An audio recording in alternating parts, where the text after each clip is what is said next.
বন্ধুরা, আজ আবার তোমাদের মধ্যে চলে আসলাম কিছু বলবো বলে।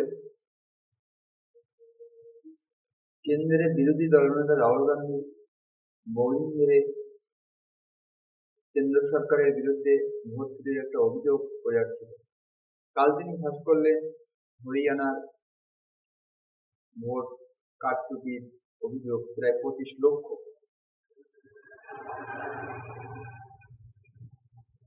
ব্রাজিল এক মডেল হরিয়ানায় প্রায় 20 জায়গায় তার বিভিন্ন নাম বদলে 20 জায়গায় ভোটার তালিকায় নাম তুলেছে এবং সেখানে ভোট দিয়েছে বলে কংগ্রেস নেতা রাহুল গান্ধী অভিযোগ করেছে।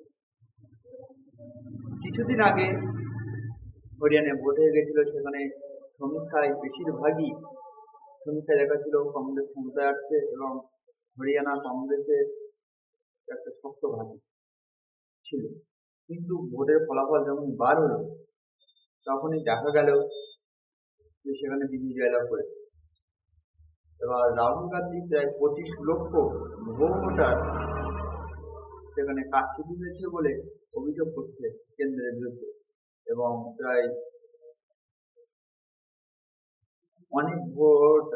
অনেক ভোটার আছে যারা কংগ্রেস সমর্থক, তাদেরকে বাদ দেওয়া হয়েছে বলে অভিযোগ রাহুল গান্ধী। কোনটা সত্য কোনটা মিথ্যা,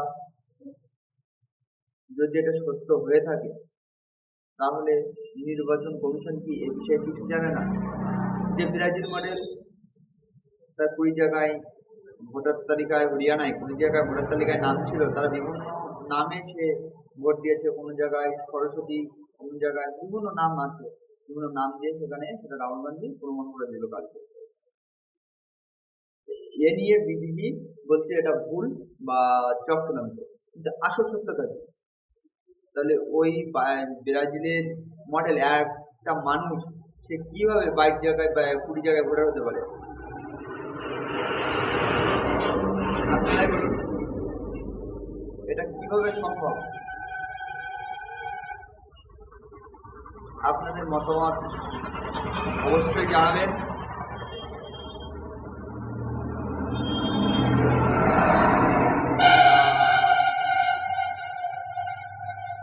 আর এইরকম আপডেট পেতে আমাদের চ্যানেলটা সাবস্ক্রাইব করে রাখুন। ধন্যবাদ।